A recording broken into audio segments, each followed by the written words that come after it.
All right, what's up? My name's Phil. This is Brittany. We're gonna do this video again. So we recorded it like 5 times already, but we had a crappy phone. So we're gonna get through this. We're gonna get right to the point. This is for informational purposes only. Just take what we say as information. Don't go do this.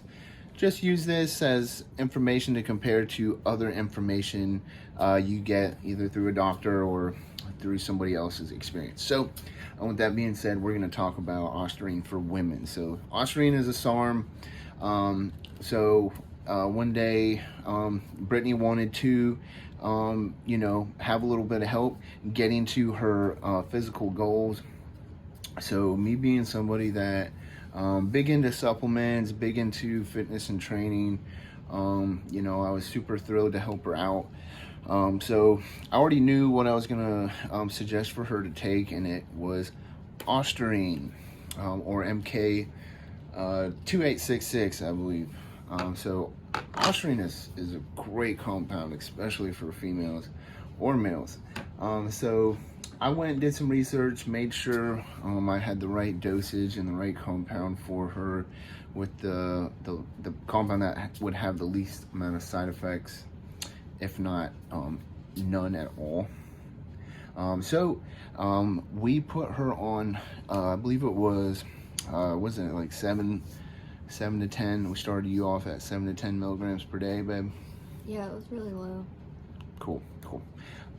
So Ostarine for about a month and a half, 7 milligrams per day for the first part of the cycle, for like the first 3 weeks, and then we bumped her up till about 12 to 15 milligrams per day.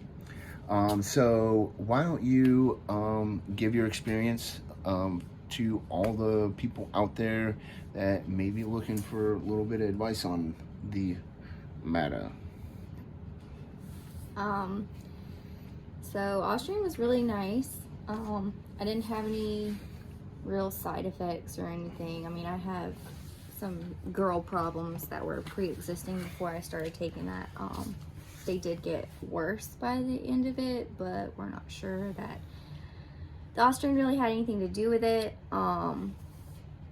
Yeah, so my workouts were really good. I started out at about 98 something pounds. I was little. I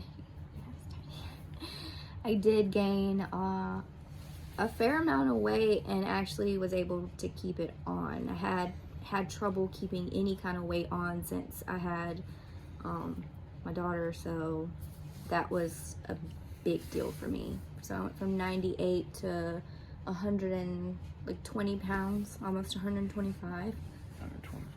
Yeah. Cool. So she had awesome results. I'm gonna tag a little before and after so you can see that, and if my technical knowledge is sufficient, then I'm gonna put it boom.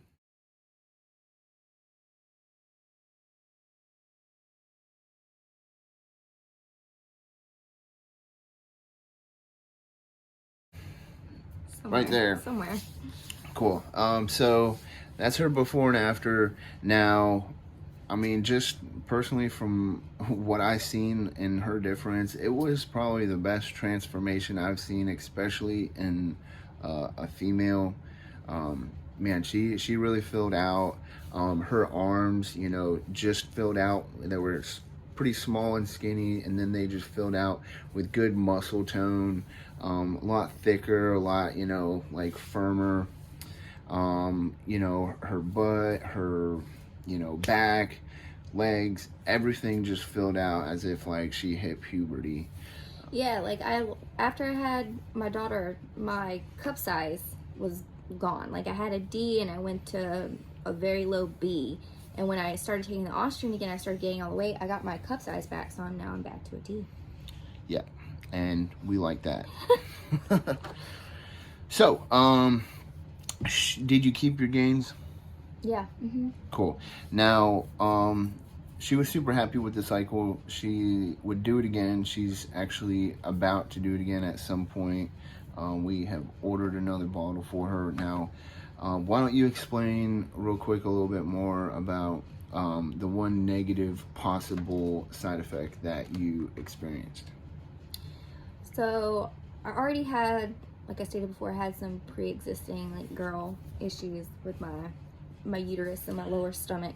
Just stomach pains, you know, quite often. Yeah, a lot of pain down there, especially during like intimate time and whatnot.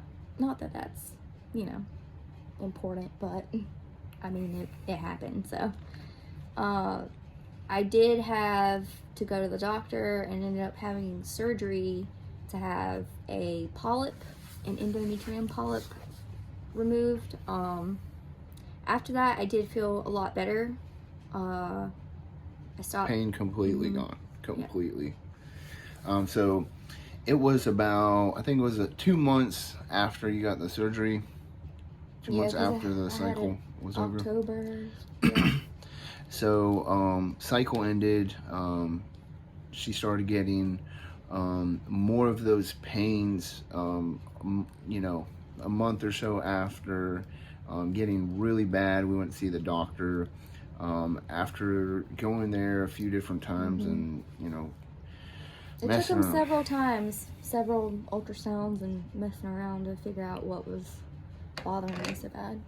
So they had found the polyp, removed it, and the pain just completely gone.